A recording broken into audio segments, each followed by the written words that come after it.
तो नमस्कार दोस्तों, आप सभी का स्वागत करता हूं एग्रीकल्चर नॉलेज स्कूल के यूट्यूब चैनल में।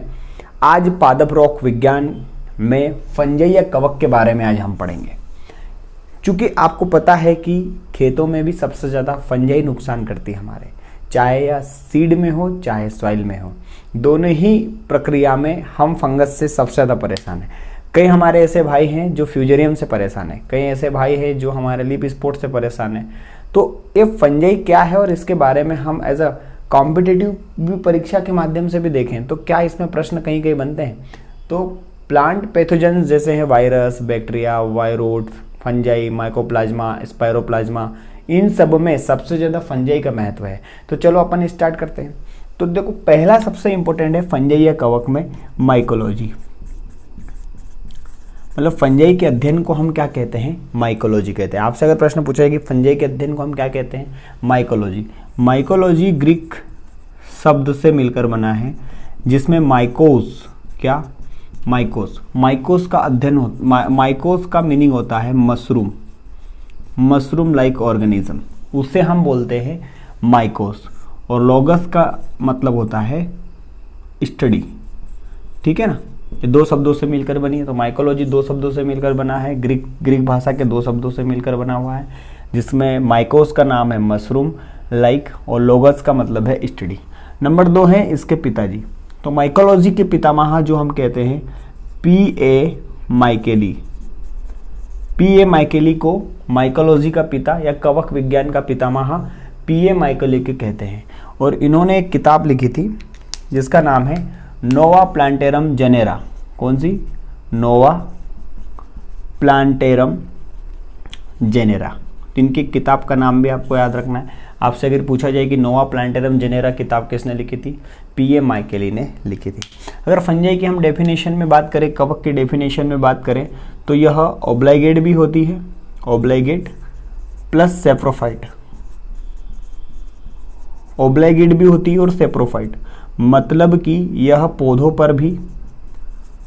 पर भी आश्रित होती है और जमीन पर भी आश्रित होती है। मतलब इसकी जो खासियत यह है कि यह जीवित जीवों पर भी, मान लीजिए ओब्लाइगेट पैरासाइट है, फंजाई ओब्लाइगेट पैरासाइट का मतलब क्या है कि जीवित जीवों पर आश्रित होना। दूसरा है सेप्रोफाइट्स, मतलब मिट्टी या ऑर्गेनिक मटेरियल जो होता है, जमीन में जो ऑर्गेनिक मटेरियल होता है, अगर उस पर अगर डिपेंड है तो वो भी क्या कहलाएगी? हमारा मतलब वो हमारा सेप्रोफाइट्स कहलाएंगे।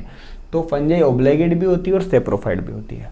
देखिए, हम जो फंजाई में क्लोरोफिल नहीं होता है, क्लोरोफिल फंजाई में नहीं होता है।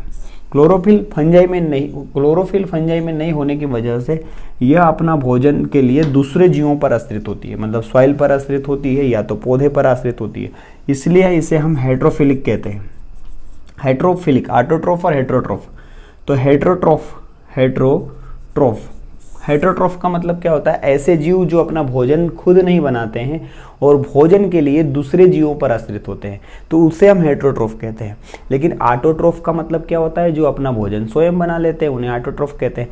तो फंजाई जो होती है वो हेट्रोट्रोफ होती है। आगे अगर हम बात करते हैं फंजाई में रिप्रोडक्शन जो सबसे समस्या वाला प्रश्न है कि फंजाई दो तरफ से रिप्रोडक्शन करती है।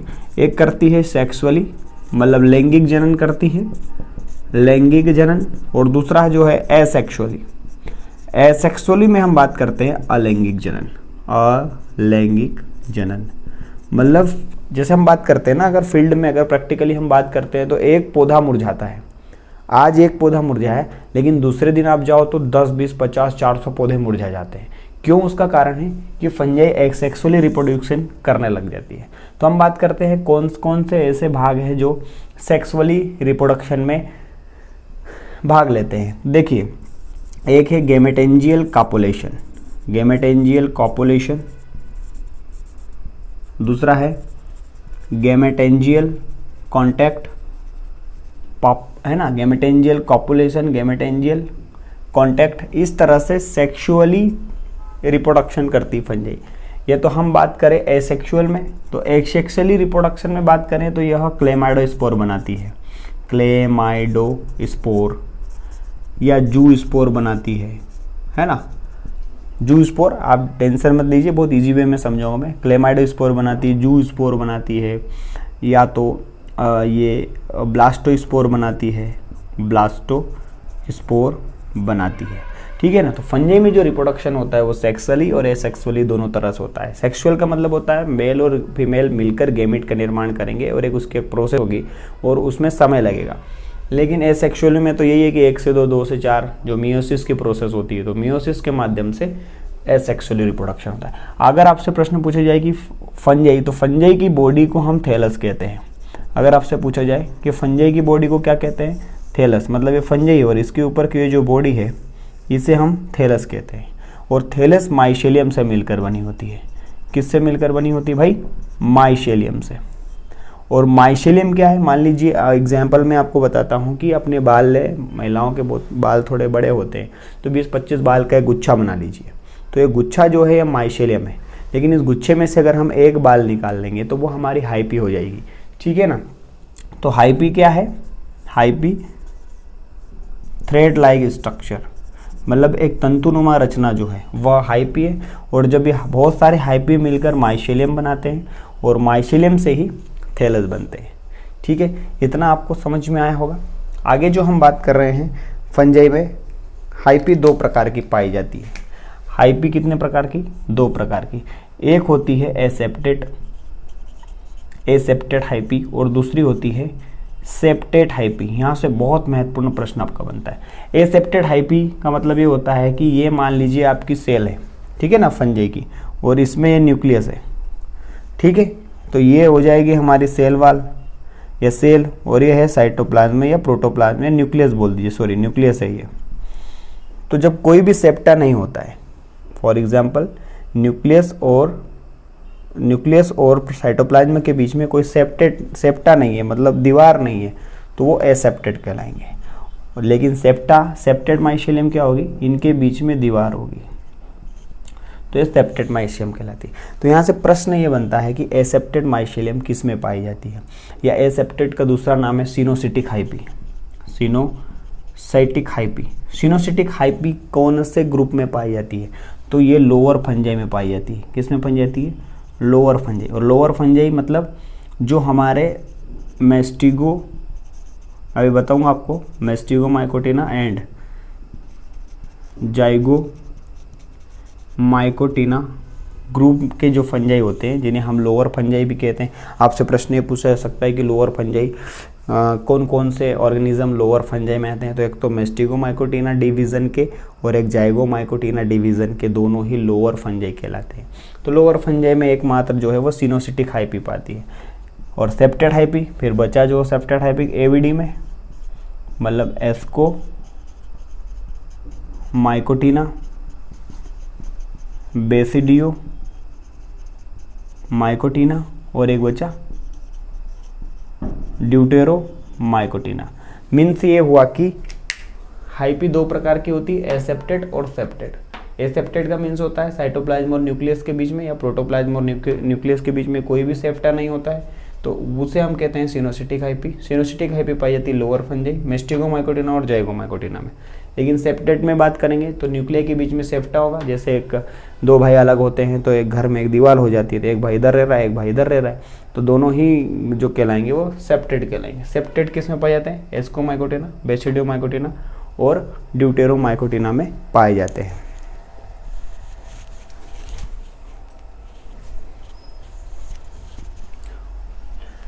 आगे की अगर हम बात करें तो फंजाई के डिवीज़न में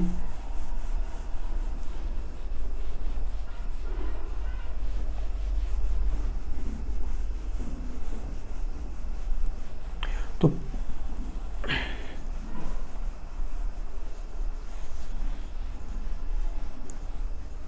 जितनी भी फंजाई है उसको 5 डिवीज़न में हम बांटते हैं। कितनी भी डिवीज़न है, 5 डिवीज़न, जिसमें नंबर 1 जो डिवीज़न है वह उसका मेस्टिगो माइकोटिना डिवीज़न। दूसरा जो डिवीज़न है उसको बोलते हैं हम जाइगो माइकोटिना डिवीज़न। तीसरा जो है उसको हम बोलते हैं एस्को माइकोटिना डिवीज़न। देखो माइकोटिना माइकोटिना माइकोटिना सब में आ रहा है, मेस्टिगो माइकोटिना, जाइगो माइकोटिना, एस्को माइकोटिना।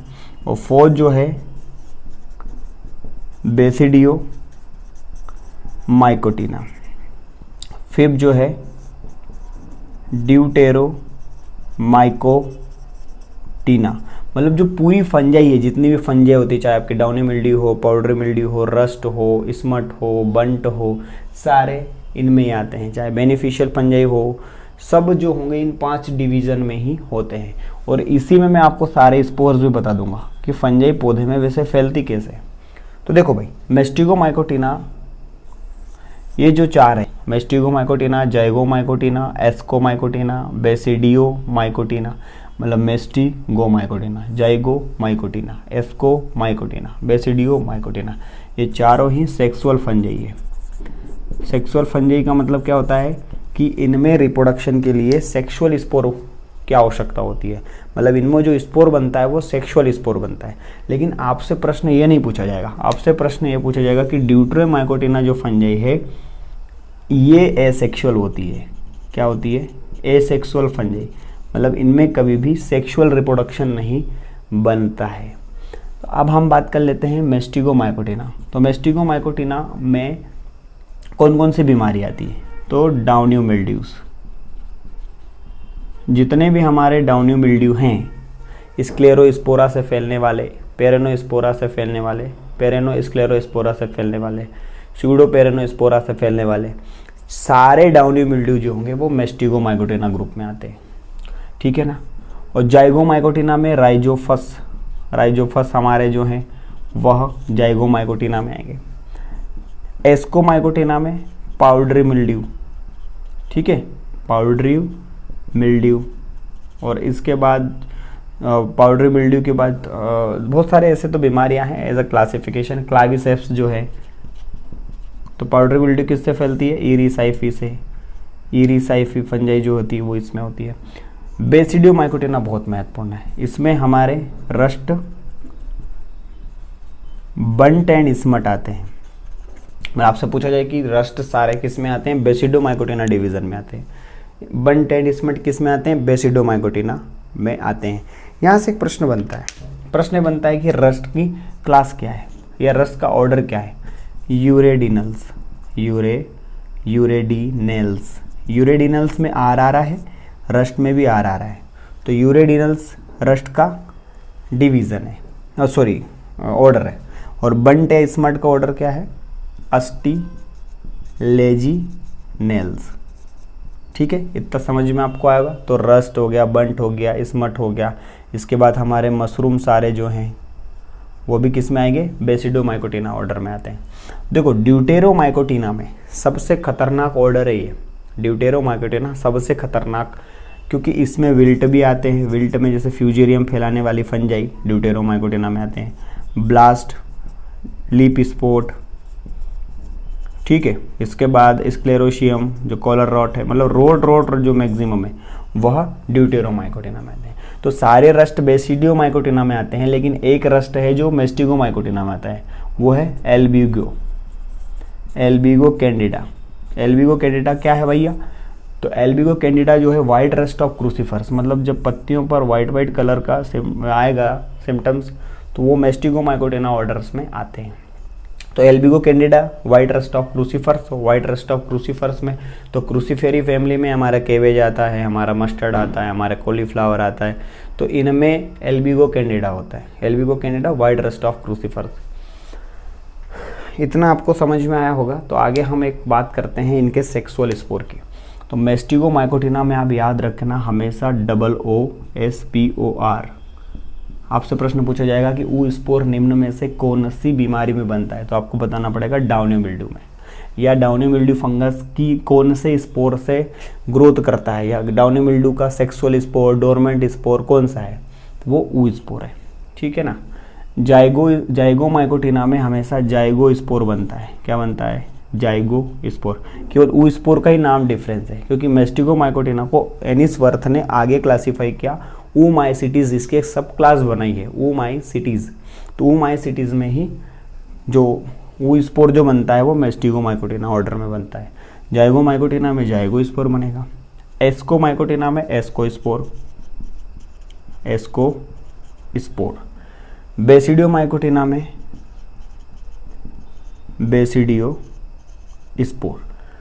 ड्यूटेरोमाइकोटिना में भैया ये ध्यान रखना, या तो क्लेमाइडो स्पोर बनेगा, क्लेमाइडो स्पोर, क्योंकि ये एसेक्सुअल स्पोर है, मैंने आपको बताया अभी रिप्रोडक्शन में। दूसरा कोनिडिया, कोनिडियो 4, कोनिडिया 4 जो वो एसेक्सुअल। तो आपसे प्रश्न पूछेगी एसेक्सुअल डिवीजन कौन सा है, ड्यूटेरोमाइकोटिना। इतना आपको समझ में आया।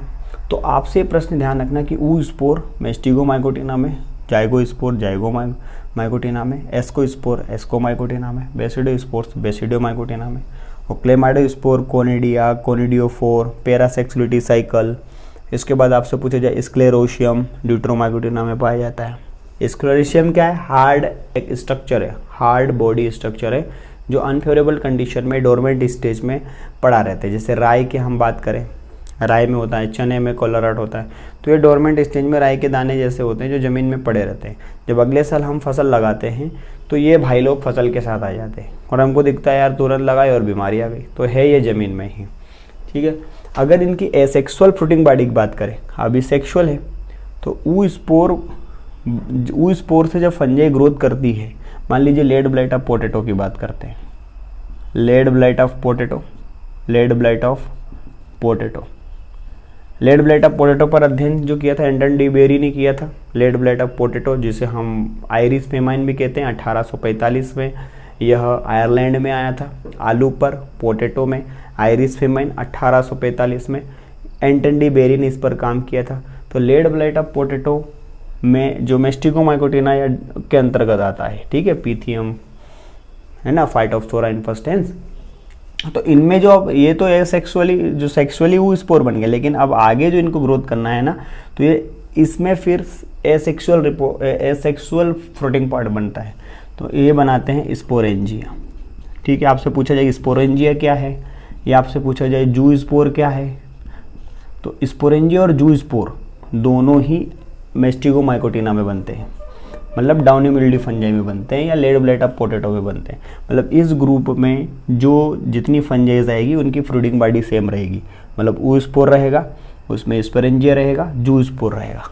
ठीक है, और इसी से यह जब तक फसल रहती है उसको नष्ट करते रहते हैं, क्योंकि ऊ स्पोर से तो इनकी प्राइमरी इनाकुलम हो गया। प्राइमरी इनाकुलम और सेकेंडरी इनाकुलम आपको पता है ना। प्राइमरी इनाकुलम मतलब पहली बार जब पौधे में बीमारी होती है जमीन से, तो प्राइमरी इनाकुलम हो गया, और सेकेंडरी इनाकुलम मतलब पौधे में, एक पौधे से दूसरे पौधों में बीमारियों का फैलना, सेकेंडरी इनाकुलम। तो प्राइमरी इनाकुलम जो होगा वो स्पोर होगा, सेकेंडरी इनाकुलम जो होगा वो स्पोरेंजिया जो स्पोर होगा। जाइगो स्पोर में भी आपको स्पोरेंजियो देखने को मिलेगा। एस्कोमाइकोटिना में थोड़ी फ्रूटिंग बॉडी डिफरेंस है। ठीक है, एस्कोमाइकोटिना में फ्रूटिंग बॉडी थोड़ी सी डिफरेंट है। बेसिडियोमाइकोटिना में भी आपकी वही है। ड्यूटेरोमाइकोटिना में आपको ध्यान रखना है कोनिडिया और कोनिडियो 4 होते हैं। तो आपसे पूछा जाए प्रश्न कि स्पोरेंजिया क्या है, एसेक्सुअल स्पोर है। ठीक है, तो इस तरह से आपका फंजाई में हो जाता है। फिर हम थोड़ा सा फंजाई में कंट्रोल की बात कर लेते हैं। फंजाई में कंट्रोल की अगर हम बात करते हैं तो सिस्टेमिक फंजीसाइड्स का हम यूज़ करते हैं, जैसे थाइफनेड मिथाइल का यूज़ करते हैं, हम यूज़ करते हैं बाविस्टीन का यूज़ करते हैं सीड ट्रीटमेंट में। कई बार लूज स्मट ऑफ फीड जो इंटरनली सीड बोर्न है, तो इसके लिए हम विटावेक्स का यूज़ करते हैं। रस्ट है तो प्लांट वैक्स का यूज़ करते हैं। डाउनी मिल्ड्यू है तो मेडालेक्सिल का यूज़ करते हैं। अगर आपकी पाउडर मिल्ड्यू है तो सल्फर डस्ट या लाइम सल्फर का यूज़ करते हैं। तो इस तरह से हम फंजाई को कंट्रोल कर सकते हैं। फंजाई के संबंध में बहुत सारे ऐसे वीडियोस जैसे बात करते रहेंगे हम। जैसे वीट रस्ट है तो वीट रस्ट में 5 तरह के स्पोर बनते हैं, जैसे पिकनिडिया, जिसको पिकनिया बोलते हैं, फिर एशियो स्पोर आता है, ठीक है ना, फिर यूरोडो स्पोर आता है, फिर हमारा टीलियो स्पोर आएगा, बेसिडियो स्पोर आएगा, इस तरह से। तो ये छोटा सा क्लासिफिकेशन मैंने आपको फंजाई का बताया। फंजाई का क्लासिफिकेशन आपको समझ में आया तो जरूर लाइक करें, शेयर करें, सब्सक्राइब करें। Thank you very much. जय हिंद, जय भारत, भारत माता की जय।